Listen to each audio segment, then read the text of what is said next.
So, hello there. We thought we'd have a brief little discussion with Seth and Tasha regarding some of the challenges and successes that can arise in a relationship when you're going through dietary changes. So, of course, in this case, Tasha was becoming, raw or vegan. Well, why don't you tell us? So what kind of happened for you guys as these dietary changes started evolving in your lives? Well, as I've shared before, my change happened because I was recovering from an eating disorder, which very much affected our marriage, the eating disorder. As I got better, I had to find an unselfish way to eat, and so I ended up with raw, but it was back and forth, moving in the direction of raw. And it was very tough for me, especially with all of my terrible eating habits, and I was always tempted by what he was eating. So I very much wanted him to be eating the same way that I was. It's interesting you say that the eating disorder was having negative effects on your relationship, and I think you alluded to this in our earlier conversation, but it was part of that because the disorder became so self-consuming, you couldn't really be in a relationship in a healthy way. Is that kind of it, or maybe? Yeah, that's part of it. Also, I was just using food as a weapon. And as a diabetic, that was especially dangerous, and he cared about me and didn't want me to kill myself, So he was trying to help me not kill myself, and I was saying, quit trying to control me. So, that was a major stress for us. Wow. Okay. So how did you handle that? Was it hard for you to get through that, or because you're kind of a calm guy? How was that for you? Yeah, it was tough and frustrating. When you see people doing things that aren't good for them, I don't want it to sound wrong or bad, but Go for it. It was almost like a kid. Yeah. Like telling your kid, you don't need to eat 5 candy bars before lunch. So, not that she ate 5 candy bars, but just as an example. Sure I did. She might have. You shouldn't eat that half a gallon of ice cream. No. Yeah. So, yeah. And then just rebellion to that. So, and like, you can't force people to do stuff they don't want to do. That's And unfortunately, when you try and lead someone in a particular direction, a lot of times, depending on the personality, there's a lot of pushback and might actually go further the other direction. So. Is that? Yeah. Yeah. All right. So it's interesting for you. It was kind of like this health psychological resolution to transition into a totally new way of eating, and then once you did that, it seems like you became very much aware of all the benefits of eating that way, not just in the sense that it relieved you of this terrible illness that you had, but now you knew all these other aspects to it. So were you kind of excited about sharing this with Seth, and did you want him to kind of follow you along this route? Definitely. I mean, I really had a lot of emotional stuff to work through, and that was really huge when I started eating this way. You can't just push down those feelings. You have to deal with it. So I had to do major work on myself. That aside, yes, I did see benefits from eating this way. The major thing was I was just struggling to continue eating this way because I wanted to eat his stuff. But I was told, because I'm like, why isn't he changing? He's not changing. I'm like, quit eating, because he was always a very healthy eater. He always tried to eat healthfully, and so he had these snacks. They were healthy snacks from what we knew of health, but when I learned about raw foods and I saw that, and I'm like, it's not as healthy as you think it is. And then I was like, you need to change right now. If I have to change, you have to change. What kind of snacks were these? Were these like grain-based snacks, or? Like Triscuits or something. Oh, okay. Never had Doritos or anything like that. So it was more like the fat content, or that? No, it's processed. It was snacky. I wanted it. Okay, yeah. Yeah. That's always the best time. But you couldn't eat it because it would cause problems for you, and also you felt it would reignite past eating issues. Oh yeah, for me it didn't stay with that one thing. I binge on this, I'll go ahead and binge on everything. Okay. It's interesting. You reminded me of like an alcoholic. If an alcoholic quits drinking, and then they've quit for like a year, and then you take them into a bar and everybody's drinking, it's really hard. It's really hard for So, but anyway, still Seth was relative. I mean, was he vegan at this time? Not yet. Not yet. Okay. So that was part of it too. Okay. And his food smelled really good. He would cook it. I'm like, that smells so good. Yeah. Okay. So it wasn't so much that you were pushing for the health consequences of eating this way. It was more like. It was more selfishness. Okay. It's all about me. All right, but nevertheless, it seems that. No! Camera down. Oh dear, get the equipment before it's ruined.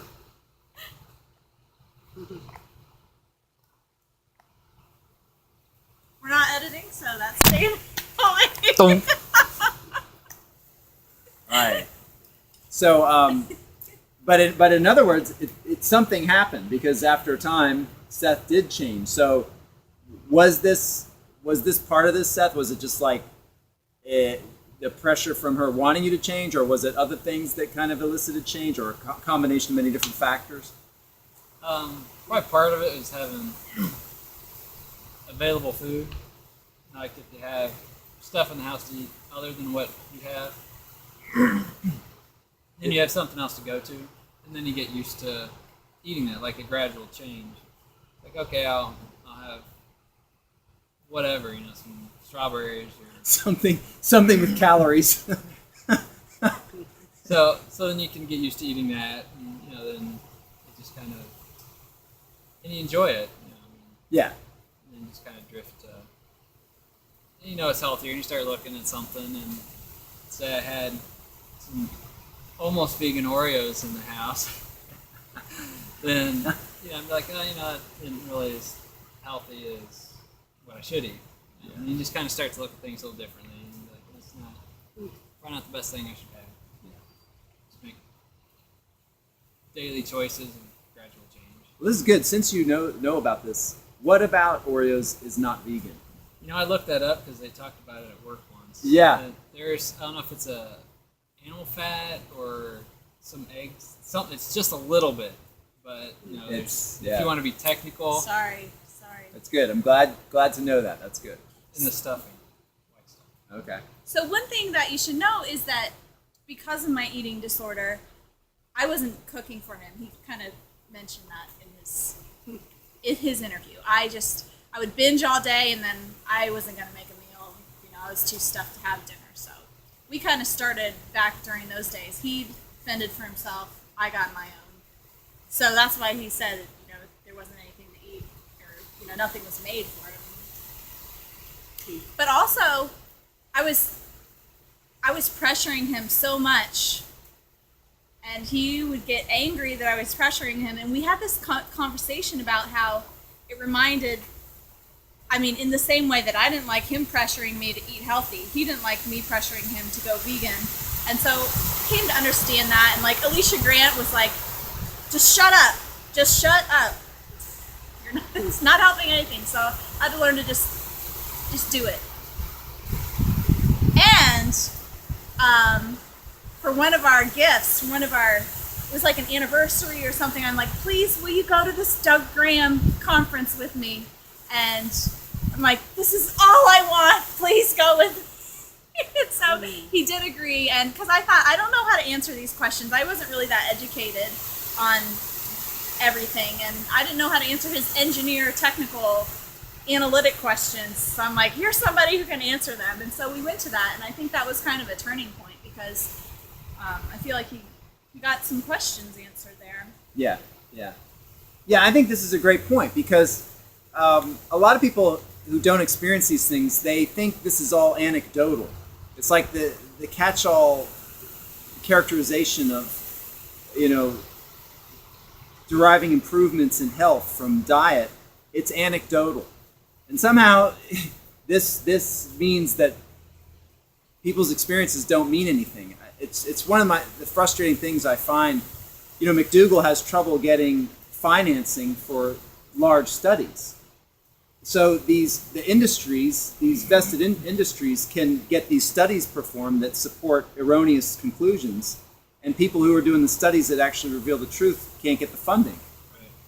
It's crazy. It's crazy. But I think it's tied in with this thing that anecdotal, or it's really hard to convey the value of this until you experience it personally.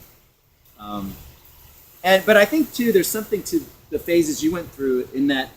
At first, there's a eagerness to make people do things your way, and then there's a relaxing and a letting go, and perhaps that fighting had some effect, and then later on, as you relaxed, and just your behavior had some effect, or maybe not. Who knows? Who knows?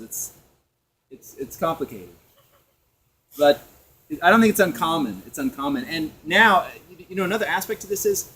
Eating is a very social experience.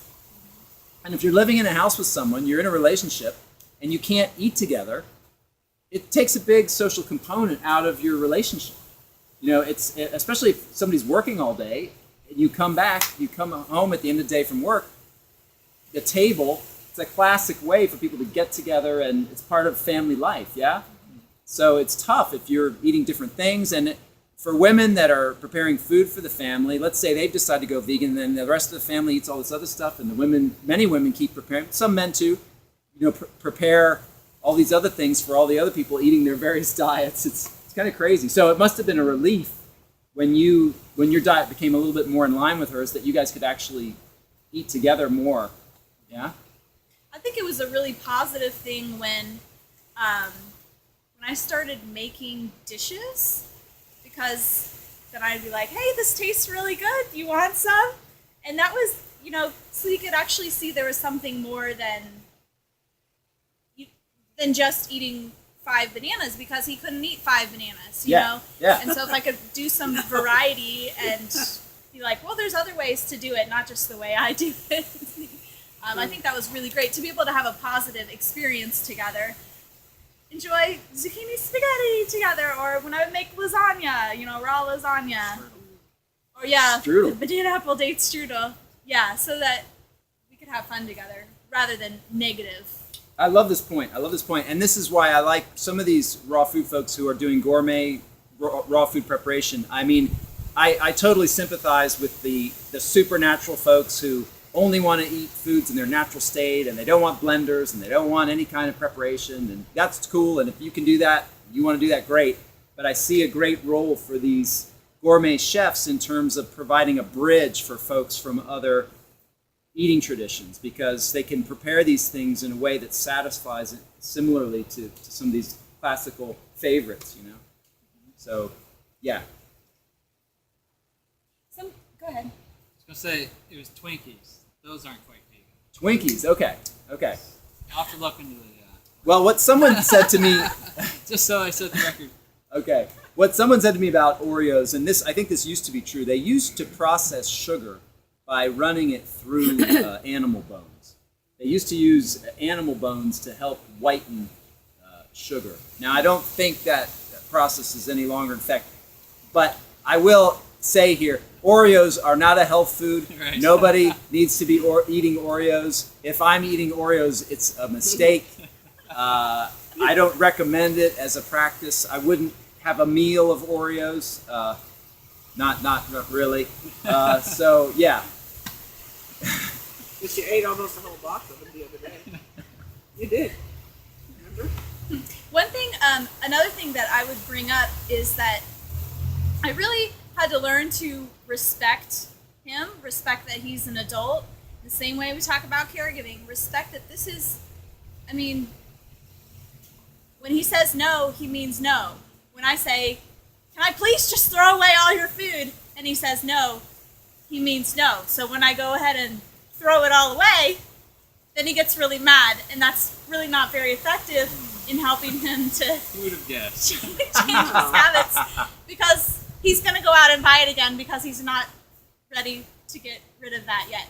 But, you know, so in that way of respecting him, also not like, you know, preaching at him, just respecting he doesn't want, you know, like I don't like getting advice all the time. I don't like it when people are always giving me advice.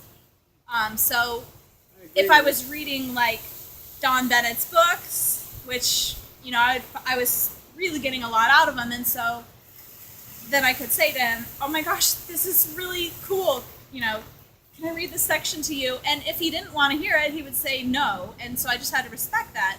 But if he was okay with it, then I could read it. And yeah, I think this is really big. And you know, there was a woman I interviewed, Ellen Jaffe Jones. She's written a book on this topic, and I think you'd really like it. Her husband is paleo, and she's vegan. I mean, so they're really dealing with, you know, contrary positions in the kitchen, and they love each other, and they've stayed married, and they work it out. I respect vegans who don't want to have anything to do with people that eat meat, but I think there's a real value to learning how to live with somebody else, and you know, recognizing we're not all identical, we're not all in the same place. You know, I have a tendency to lean in this species-specific dietary direction, but the truth is, so many of us are at different stages along this. There's really no way to compare. So, and again, you know, the essential thing for me is vegan.